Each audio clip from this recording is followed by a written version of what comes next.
ॐ पार्वतीप्रियपुत्राय पूर्वा सन्ध्या प्रवर्तिते उत्तिष्ठ गणनाथस्य कर्तव्यं लोकपालनम् उत्तिष्ठोत्तिष्ठ विघ्नेश उत्तिष्ठ गौरीसुता उत्तिष्ठ गिरिजापुत्र जगतां मङ्गलं कुरु।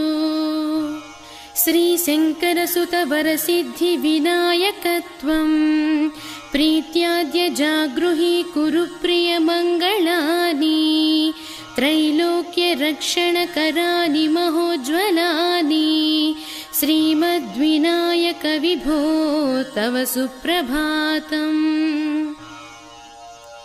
श्रीशङ्करसुत वरसिद्धिविनायकत्वं प्रीत्याद्य जागृहि कुरु प्रियमङ्गलानि त्रैलोक्यरक्षणकरानि